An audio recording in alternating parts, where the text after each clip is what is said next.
Hello friends and students, last video में हमने देखा Ohm's law and graph, VI graph and IV graph for ohmic and metallic conductor. अब हम लोग start कर रहे हैं आज का सेशन, फैक्टर्स अफेक्टिंग रेसिस्टेंस।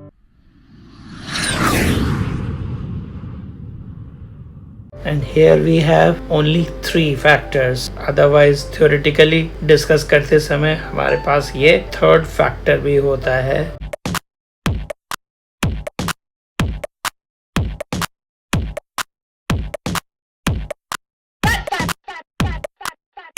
और इन दोनों बातों को कंबाइन करने पे where this constant of proportionality rho is known as resistivity, specific resistance, और इनकी यूनिट क्या होगी? रो ओम metre.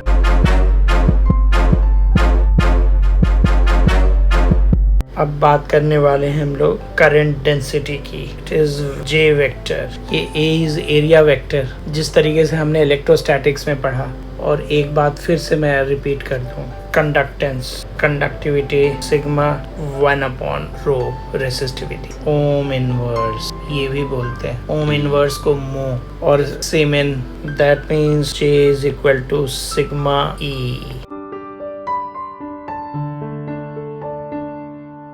E is electric field appeared on the conductor because of battery voltage, battery potential. इस तरीके से करंट है, electric field positive negative, so this is also positive negative. ये है फ्री इलेक्ट्रॉन्स के movement Vd। V is equal to EL, neglecting negative sign, rho L by A cancel, I by A, E by rho is equal to I by A, so therefore hence it is proved. अब इसके बाद एक और छोटी सी discussion है, conductors, insulators and semi conductors. ये 3 तरह के जो मटेरियल्स को क्लासिफाई किया गया है, इनकी एनालिसिस रेसिस्टिविटी के टर्म में। बेसिकली ग्राफिकल वेरिएशन भी हमें करना है।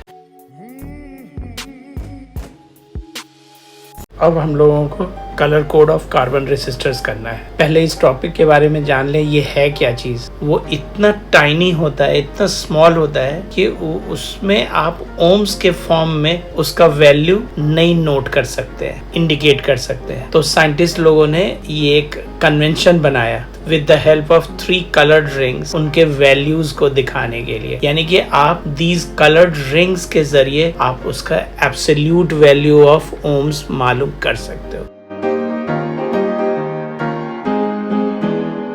Magnified picture of carbon resistors. These are 2 ends of the resistor. These are the 3 colors जिनके बेस पे हम लोग इसका ohms में values दिखाते हैं। And after some 4th coloring, this is for tolerance, कि कितना variation ये tolerate कर सकता है, 10%, 15% और more than that। इसके लिए हमने ये टेबल कंसीडर करनी होगी बार बार, और किस तरीके से रेफर करना होगा। और यहाँ पे इस टेबल में एक चीज मिसिंग है। For that these 3 colour rings के बारे में पहले है। This is first colour, second colour, third colour, fourth colour is for tolerance. तो ये तो अलग है। सबसे पहले इन 3 के लिए, and we need to remember one code, PB Roy of Great Britain has a BBROY,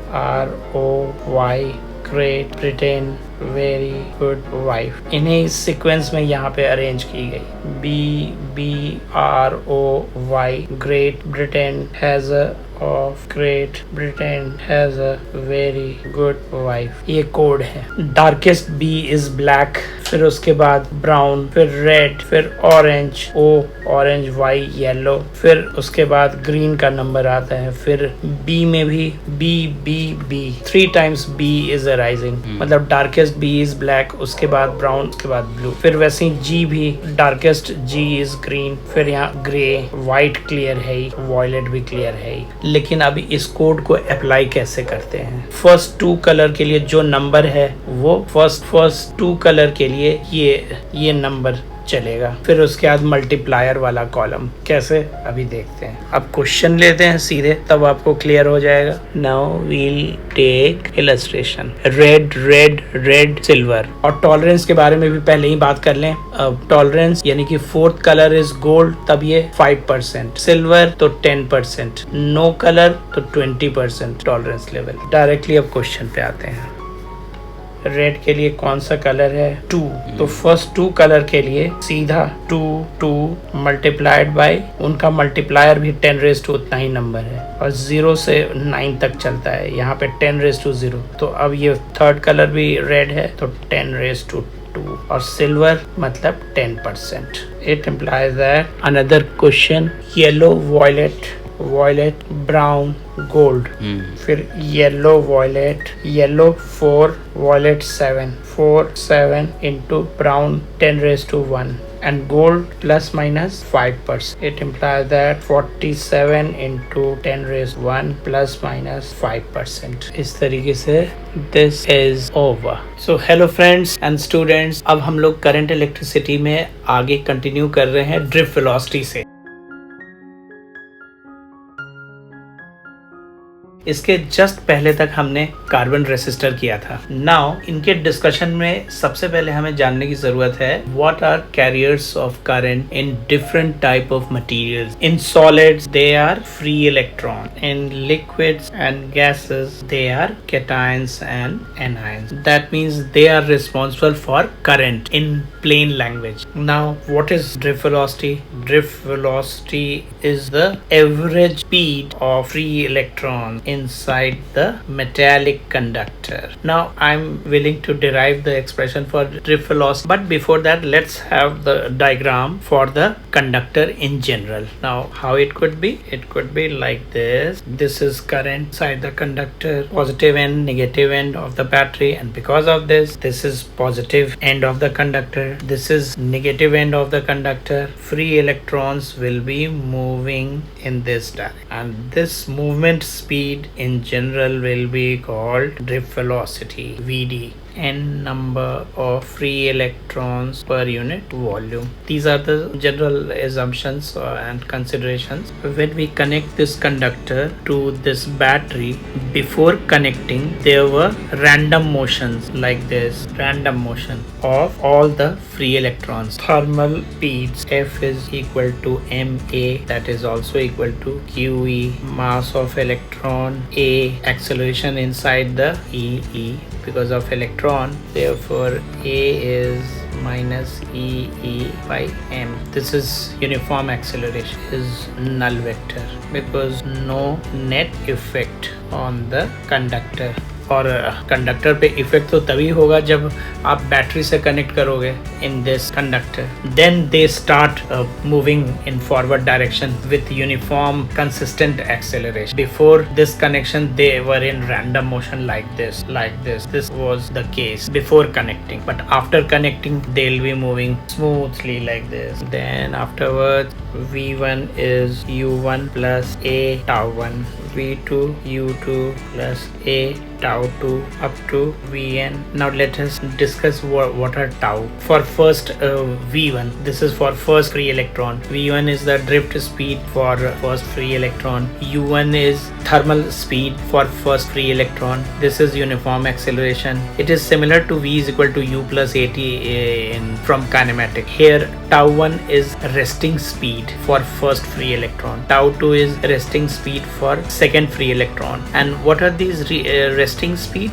During collision, they are spending infinitely small time gap before moving further or before deflecting away from each other. This is infinitely small resting time, tau 1. Same with tau 2 up to so on for tau n, and average of all this will be called as average relaxation time. Now I plan to find out the average of all these, so adding up and taking average, that means mean, average mean. If I'm to divide by n in left hand side, then same thing I'll have to do in right hand side also. So u1 u2 un upon n plus a, taking out common, then tau1. Tau is not a vector quantity because they are timing. This average of all v would be called as drift speed vd. This is average thermal speed, and average thermal speed, already we have spoken about this, is zero null vector because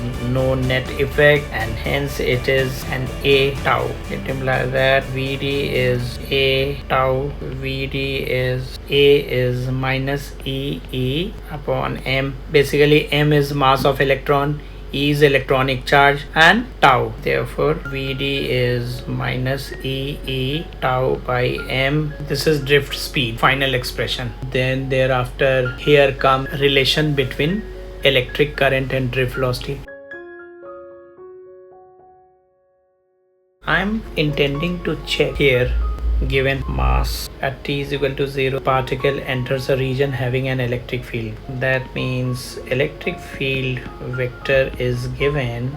Now we need to find the velocity at t is equal to 5 seconds. So can we find acceleration? First find करना है drift speed. तो drift speed v is equal to a t के तरह से ही हमने बात कर लिया था. पहले हमें a चाहिए. यहाँ पे इलेक्ट्रिक फील्ड के केस में f will be electrostatic force. v is equal to this is u. That means we are to add up vectorially directly without any calculation. Answer. Just few minutes back हमने drift velocity का derivation किया, in which electric field एक बार और review कर लें कि this drift velocity के expression में electric field जो आती है वो अगर हम इस diagram में देखें तो because of this battery EMF, this is direction of electric field and drift velocity is in opposite direction. So that's why here also vector sign E and final expression also negative sign. That means Vd and E are in opposite direction. Now हमने mobility of free electrons कर लिया. That is drift velocity per unit electric field. Unit would be meter per second upon Newton per coulomb. That means meter coulomb upon Newton second. This would be unit. Temperature dependence of resistance and resistivity. That means for any metallic conductor, resistance is directly proportional to its temperature. As temperature rises, resistance also increases. और इस चीज के लिए ही ये हमारा relation बना है RT is equal to R naught 1 plus alpha T, where alpha is temperature coefficient of resistance. This is resistance at 0 degrees Celsius, and this is also temperature coefficient of resistance at 0 degrees Celsius. Point to be noted, ये यहाँ पे 0 degree Celsius पे ही ये alpha है. अगर जहाँ कहीं पे भी किसी भी क्वेश्चन में 0 डिग्री सेल्सियस अगर मेंशन नहीं होगा तब वो अल्फा से रिलेटेड कोई दूसरा फॉर्मूला है. That situation I am going to give you, but for the timing पहले इनका कंक्लूजन मेंशन कर लूं. From here alpha is equal to RT minus R naught and this is R. लेकिन दूसरी सिचुएशन क्या है? नाउ अनदर सिचुएशन ये है R2 is equal to R naught 1 plus alpha delta T, and here in last situation T was temperature degree Celsius. अब यहाँ पे क्या हो? यहाँ पे देखते हैं क्या क्या चीज है. Resistance at T2 degree Celsius, resistance at T1 degree Celsius, temperature coefficient of resistance.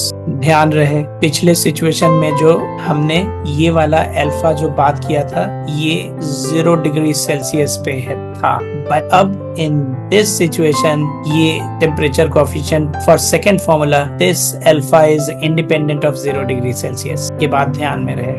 Alpha और delta T is T2 minus T1 degree Celsius. So this was the scenario. Here I'll be giving some detail for resistivity also. लेकिन उसके पहले एक और बात करेंगे, वो ये बात करेंगे alpha for metal is positive, for insulator and semiconductor negative, and for alloy small positive. अब हम लोगों को ये मीनिंग क्लियर करने की जरूरत आ पड़ी। ये पॉजिटिव नेगेटिव का मतलब क्या है? पॉजिटिव का मतलब है as T rises resistance also increases, but here as t increases resistance decreases, and small positive as t, that is temperature rises, resistance very slightly increase, very small change or increase. Okay, ये बात हुई। अब हम लोग resistivity के लिए भी बात करेंगे, और रिलैक्सेशन टाइम के टर्म में भी ये रिलेशन हम बात कर सकते थे। रिलैक्सेशन टाइम के टर्म में अगर हम बात करें तो ये फॉर्मूला कहाँ से कहाँ पहुंच रहा है। Let's relaxation time VD is equal to minus E tau by m for metallic conductor। कम से कम ये बात तो सीधा हम समझ सकते हैं, as temperature rises relaxation time decreases, for metals as temperature increases random motion increases, collision की speed increases, तो resting time will be decreasing, so that means tau decreases। और इसलिए ये मैंने बात करा because resistivity के लिए ये बात भी जरूरी है सोचने की। कैसे, जरा सा वो भी देख। रो is m by n e square tau। Here comes, और अब हम लोग रेसिस्टिविटी की वेरिएशन भी चेक करने वाले हैं, और पहले से ही हमने इस फॉर्मूले के बारे में शायद हमने डिराइव कर लिया है। Let me check. Rho is equal to m by n e square tau। ये सारी डिस्कशन हमारी हो चुकी है। We have already proved rho is equal to m by n e square tau। अब हमारी बात यहाँ पे जमने वाली है ऐसे कि अभी फॉर मेटल्स ही बात करेंगे। Therefore for metals as temperature rises tau decreases, तो रो इंक्रीजेस, यानी इस रिलेशन से भी हमारे पास ये कंक्लूजन आ रहा है। एंड अनदर चैनल, इतने ही जानने की जरूरत थी इस लेवल पे। ये वेरिएशन था, variation of rho with temperature. Rho is equal to rho naught 1 plus alpha t minus t naught. Rho is equal to rho naught. Now you can see it is definition. This is definition for electrical resistivity. The temperature coefficient of electrical resistivity is defined as the fractional change in resistivity d rho upon rho naught per unit change in temperature. dt is change in temperature, and that can also be written as fractional change. Use d rho upon rho naught. इस चीज rho versus temperature. Again, ये भी हम लोग, now I'll be doing 1 or 2 numericals on this basis. This graph is for copper, this graph is for nichrome, this is for semiconductors. Nichrome बोलते समय मेरे दिमाग में ये बात आई, there are few more alloys। कुछ मिनटों पहले यहाँ पे for alloys बात किया था, small positive। ध्यान दीजिए, ये for alloys, ये alloys कौन कौन से होते हैं यहाँ पे। I'll try to लिस्ट यहाँ पे nichrome, constantan, there are 2 more, eureka, manganin. Yes, very good, बड़ा सही टाइम पे बताया, manganin. These are the 4 alloys। तभी alloys प्रेफर की जाती हैं बड़ी हाईटेक चीजों में, जैसे for aeroplane, for helicopter, for और further much greater high tech thing, because alloys में ये वाली प्रॉब्लम भी नहीं है। एक तो लाइटर है ही, और दूसरी ये भी एडवांटेजियस है कि एज टेम्परेचर राइजेस रेसिस्टेंस नहीं बढ़ रहा है, तो उनमें हीट डिसिपेशन भी नहीं हो रही है। कई वजहों से उसके अंदर हीट कंटेंट अगर जमा हो रहा है तो इससे फायदे। These are the advantage. और ये देखना, नाइक्रोम के लिए एकदम ऐसे straight line graph, at what temperature, that means ये T डिग्री सेल्सियस मांग रहा है, double its resistance from question 2R at T degree Celsius 2R। तो अब हमें alpha was given, it implies that हमें टेम्परेचर चाहिए था T is equal to 1 upon alpha, but alpha was given 3.9 into 10 raised to minus 3 degrees Celsius. That means it implies that T is equal to 256 degrees Celsius. So this was very simple illustration. We are going to do a lot under the heading NCERT solved and NCERT exercises